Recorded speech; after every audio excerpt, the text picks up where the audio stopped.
या गटात शिवसेनेचं मोठं वारं फिरताना दिसतंय. आपण देखील उमरजकर या ठिकाणी एकत्रित आपलाय. अशा पद्धतीने या ठिकाणी शिवसेनेला पाठबळ मिळतंय.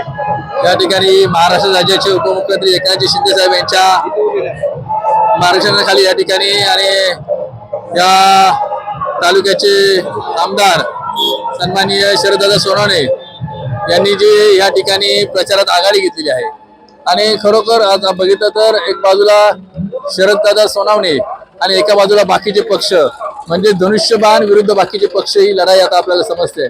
परंतु सगळ्यांना आपल्याला सर्वांना माहितीच आहे की आपल्या या गटामध्ये जेवढे काय असतील तेवढे पंचायत समिती असेल, जिल्हा परिषदेचे गट असतील, याच्यामध्ये धनुष्यबाणाशिवाय पर्याय नाही.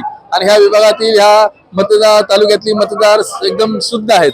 त्यांना माहिती आहे की दादांनी कशा प्रकारचा विकास केलाय.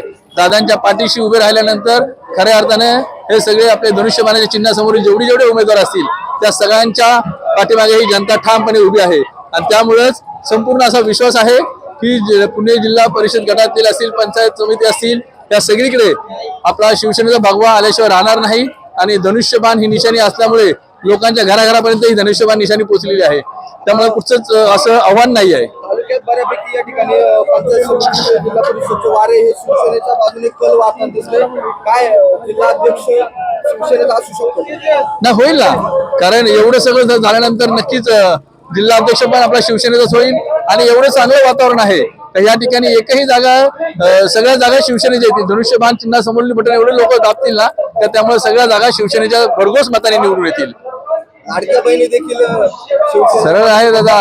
आपल्या राज्याचे उपमुख्यमंत्री एकनाथजी शिंदे साहेब जेव्हा मुख्यमंत्री होते तेव्हा त्यांनी जी संकल्पना मांडली आणि आपल्या लाडक्या बहिणींना जी 1500 रुपयाची भेट दिली त्या भेटीचं रूपांतर आपण जर बघितलं तर मोठ्या प्रमाणात बहिणींचं मतदान होणार आहे. आणि त्या बहिणींच्या मतदानावर नक्कीच आपला भगवा फडकला जाईल.